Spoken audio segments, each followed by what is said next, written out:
호세아 12장 7절로 14절 말씀. 그는 상인이라 손에 거짓 저울을 가지고 속이기를 좋아하는도다. 에브라임이 말하기를 나는 실로 부자라. 내가 재물을 얻었는데 내가 수고한 모든 것 중에서 제라 할 만한 불의를 내게서 찾아낼 자가 없으리라 하거니와 네가 애굽 땅에 있을 때부터 나는 네 하나님 여호와니라.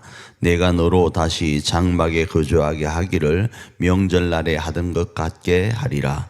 내가 여러 선지자에게 말하였고 이상을 많이 보였으며 선지자들을 통하여 비유를 베풀었노라. 길르앗은 불의한 것이나 과연 그러하다. 그들은 거짓되도다. 길갈에서는 무리가 수송아지로 제사를 드리며 그 제단은 밭 이랑에 쌓인 돌무더기 같도다.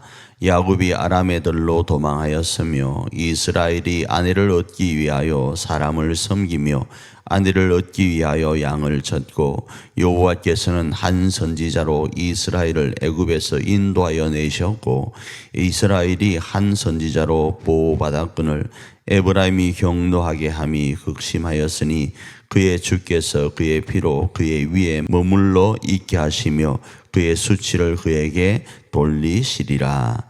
오늘 본문 호세아 12장 7절로 14절 말씀은 에브라임, 그러니까 북이스라엘의 죄를 언급하는 내용입니다. 그런데 이 죄를 언급하는 부분 속에서 우리가 발견할 수 있는 것은 하나님이 정말 인류를 향하여 원하시는 게 무엇인지를 알 수 있게 됩니다. 하나님은 인류 모두가 행복하길 원합니다. 그런데 그 행복의 전제 조건은 하나님 안에서만 가능합니다. 아울러 인류 모두의 행복입니다. 한 개인의 행복이 아니라 인류 모두의 행복이 하나님 안에서 가능함을 말씀을 합니다. 그리고 그 모습 속에서 하나님은 인류가 행복해하는 모습 가운데 행복을 느끼십니다.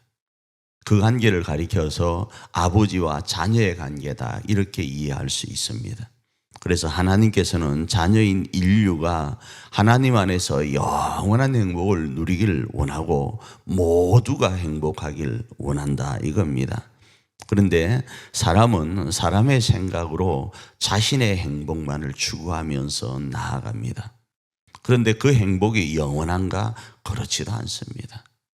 결국은 누군가에게 상처를 주고 누군가의 아픔 위에다가 자기의 행복을 쌓아 올리지만 그 행복은 또 조금 있다가 무너져 버리고 그 행복 때문에 스스로 괴로워하는 것이 인생입니다. 자, 이러할 때 아버지 하나님께서는 인류를 향하여 어떤 액션이나 여탄 소리를 내시겠습니까? 너희 모두가 행복할 수 있는 방법은 이런 것이다를 가르칠 수밖에 없는 거예요. 너희의 잘못이 어떠하고 너희의 행위가 어떠한지를 정확하게 지적할 수밖에 없는 겁니다. 그래서 그 길로부터 돌아오기를 원하시면서 때로는 채찍을 가하실 수도 있다, 이겁니다. 그 본문의 내용이 바로 오늘 우리가 읽은 호세아 12장 7절로 14절 가운데 북이스라엘의 죄를 언급하는데 어떻게 언급하는가? 이 북이스라엘이 가나안의 상인처럼 탐욕스러워졌다, 이겁니다. 가나안의 상인은 저울을 속입니다. 그 이유가 뭔가 하면 바로 자기 개인의 욕심과 행복 때문에요. 남들의 피를 빨아서 자신의 배를 채우는 것이 상인들의 모습이다, 이겁니다. 그런데 이런 모습을 누가 행하는가? 북이스라엘, 하나님께서 세우신 제사장 나라인 북이스라엘이 행한다, 이겁니다. 이는 마치 야복강 이전의 야곱의 모습과 같은 거예요. 야곱이 자기 개인의 행복을 위해서 탐욕스럽게 형의 발꿈치도 잡고 탐욕스럽게 형의 것을 빼앗고 하는 자기 이익만을 추구하는 모습과 같다, 이겁니다. 그래서 하나님께서는 물질보다 하나님과 너 자신 그리고 인류 모두가 어떻게 행복한 것이 맞는지를 알려주려고 하시는 거예요. 그래서 너희가 계속적으로 물질 중심과 자기 중심으로 살아가면 광야에서의 삶을 살 수밖에 없음을 오늘 본문 가운데 지적을 합니다. 두 번째로는 예언자들의 예언처럼 너희가 우상을 숭배한다, 이겁니다. 과거 이스라엘의 모습이 그랬습니다. 세상에 하나님이 한 분이시냐? 우리 하나님도 섬기고 다른 신도 섬기면 되지 않냐? 이렇게 이야기해요. 범신론적인 부분으로 접근하는 경우가 많습니다. 유일신 사상을 버리는 경우가 많습니다. 그런데요, 하나님은 한 분이시라는 거예요. 그럼 다른 신들은 뭡니까? 다른 신들은 사람이 깎아 만든, 사람의 욕심 따라 만든 신인 거예요. 사람의 범위 안에 갇혀 있는 신 말입니다. 자, 그런데 제가 처음 말씀드린 내용과 같이 어떠하신가 하면, 인류가 여호와 하나님을 유일하신 신으로 섬기지 않으면 하나님 안에서의 행복이 이루어질 수 없고, 인류 모두가 행복할 수 없고, 영원한 행복을 누릴 수 없게 되어져 있다라는 겁니다.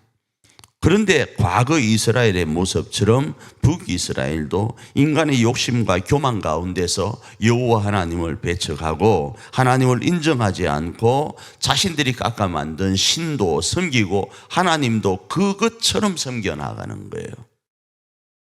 그래서 하나님께서는 이스라엘을 향하여 심판하려고 하시는 거예요.